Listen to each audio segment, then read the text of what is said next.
نحمده ونصلي على رسوله الكريم اما بعد بسم اللہ الرحمن الرحیم۔ عزیز طلباء، آج ہم سورۃ الملک سبق نمبر 2 شروع کر رہے ہیں۔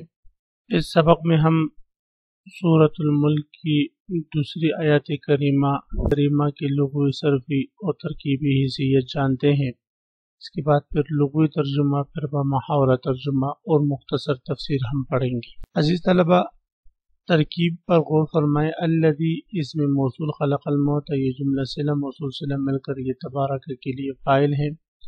الحیات کا عطف الموت پر ہے۔ لیبلوکم لام تعلیلیہ ہے، یبلو فعل ضمیر اس کے اندر فاعل کم مفعول بھی ہے۔ ایوکم احسن عملا، یہ مفعول ثانی ہے۔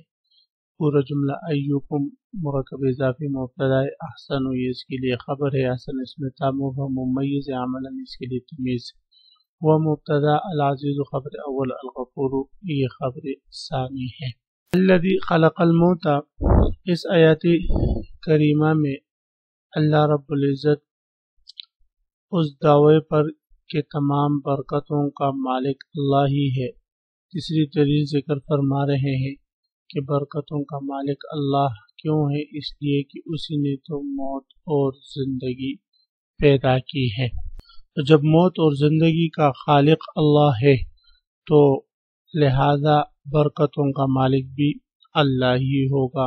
یہاں پر عزیز طلبہ خلق کا لفظ ہے، اور خلق کہتے ہیں عدم سے کسی چیز کو وجود دینا۔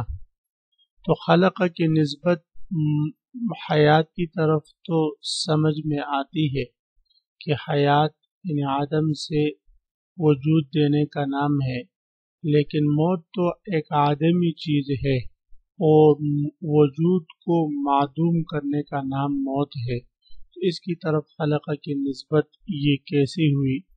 تو اس سوال کے جواب میں علماء کے مختلف اقوال منقول ہے۔ ایک قول یہ ہے کہ یہاں پر خلقہ یہ قدرہ کے معنی میں ہے، یعنی اللہ جو ہے وہ موت اور زندگی پر قادر ہے، کسی کو چاہے تو موت دے اور جس کو چاہے زندگی دے۔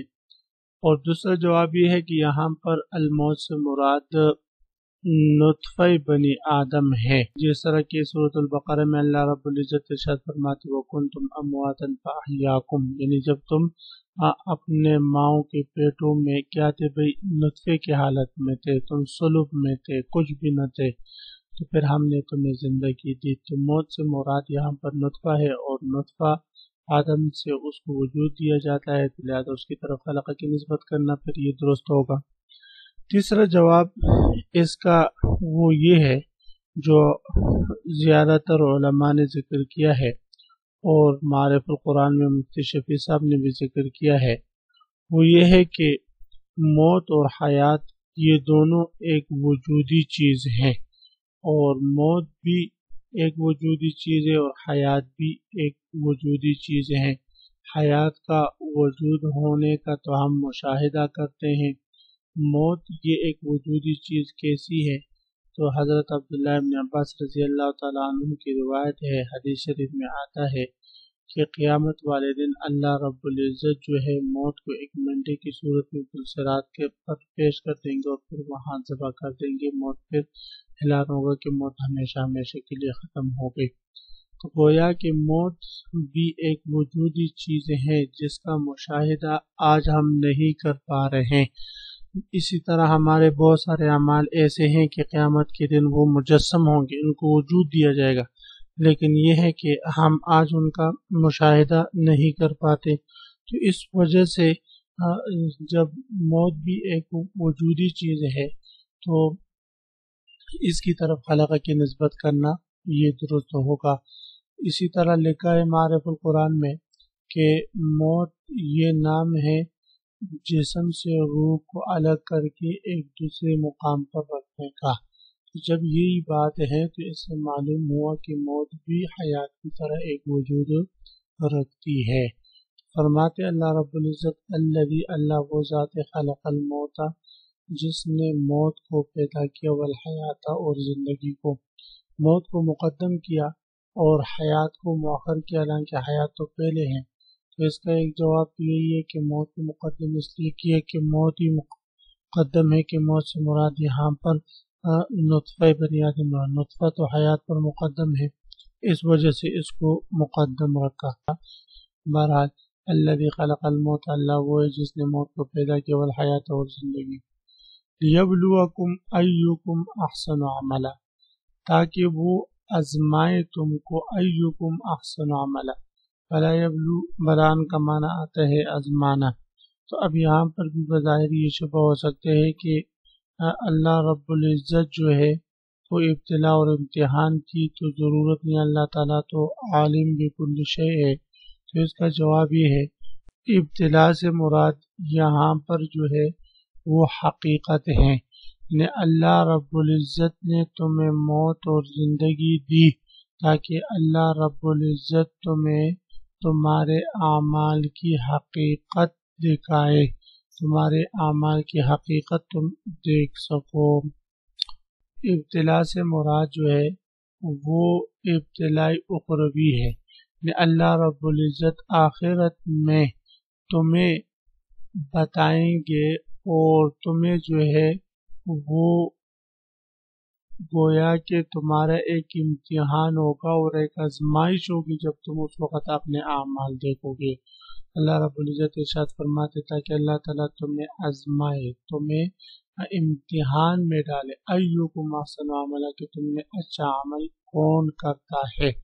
یہاں پر علماء لکھتے ہیں کہ اللہ رب العزت ارشاد فرماتے کہ اللہ رب العزت نے ارشاد فرمایا ایکم احسن عملا، اکثر عملا نہیں فرمایا، تو معلوم ہوا کہ اللہ رب العزت کے دربار میں حسن عمل جو ہے وہ مقبول ہے، نہ کہ کثرت عمل۔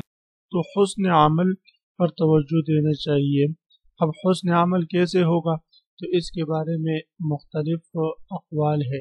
ایک قول یہ ہے کہ حسن عمل وہ ہے جس میں دو شرطیں پائی جائیں۔ پہلی شرط یہ ہے کہ وہ اخلاص کے ساتھ وہ عمل کیا ہو، اور دوسری شرط یہ ہے کہ وہ عمل سنت کے مطابق بھی ہو۔ اگر سنت کے مطابق نہ ہو تو پھر فرماتے وہ حسن عمل نہیں ہو سکتا، وہ بدعت ہی کہلائے گی۔ جس طرح کہ مشہور ہے کہ ایک شخص عصر کے بعد نفل پڑھ رہا تھا، حضرت سعید بن المسیب رحمہ اللہ تعالیٰ نے منع کیا تو اس نے کہا انی اعلم ان اللہ تعالی لا يعذبنی علی الصلاۃ، آپ نے جواب میں فرمایا ولکن يعذبک بخلاف سنت، لیکن خلاف سنت کی وجہ سے تو آپ کو عذاب دیں گے اللہ رب العزت۔ تو اس لیے حسن عمل کے لیے ضروری ہے کہ اخلاص ہو، اللہ کی رضا کے لیے ہو، اور دوسری شرط یہ ہے کہ سنت کے مطابق ہو۔ اسی طرح حدیث شریف میں آپ صلی اللہ علیہ وسلم ارشاد فرماتے ہیں کہ حسن عمل یہ ہے کہ وہ عامل حرام سے اپنے آپ کو محفوظ رکھے، نیک اعمال کا حریص ہو اور شدت سے نیک اعمال کا منتظر رہے، نیک اعمال کرتا رہے۔ فرماتے ہیں لیبلوکم، تاکہ اللہ تعالیٰ تمہیں آزمائے کہ تم میں سے اچھا عمل کون کرتا ہے، وہ العزیز، اور وہی اللہ تعالیٰ غالب ہے۔ یعنی صفت عزیز ذکر فرما کر اللہ رب العزت نے تخویف جو ہے وہ ڈر لوگوں کو سنایا کہ دیکھو حسن عمل کرو، اچھے اعمال کرو، برے اعمال نہ کرو، اللہ تعالیٰ غالب ہیں، اللہ تعالیٰ ہی قادر الغفور، اللہ تعالیٰ بخشنے والے ہیں۔ اس میں تبشیر ہے کہ اگر کسی سے اخلاص سے کچھ عمل نہیں ہوا تو وہ پریشان نہ ہو، اللہ رب العزت بخشنے والے ہیں۔ تو بمہارت ترجموں پر غور فرمائیں، الذی خلق الموت والحیات، وہ ذات جس نے موت اور زندگی پیدا کی، لیبلوکم ایکم احسن عملا، اس لیے کہ وہ تمہیں آزمائے کہ تم میں سے کون عمل میں زیادہ بہتر ہے، ایکم احسن عملا، کہ تم میں سے کون عمل میں زیادہ بہتر ہے۔ وہو العزیز، اور وہ اللہ وہی ہے جو مکمل اقتدار کا مالک ہے، الغفور، جو بہت بخشنے والا ہے۔ تو عزیز طلبہ، اسی کے ساتھ آج کے سبق کا اختتام ہوا۔ آپ حضرات اس کو خوب غور سے سنے سمجھے۔ اللہ ہم سب کا حامی و ناصر ہو، آمین۔ وآخر دعوانا ان الحمد للہ رب العالمین۔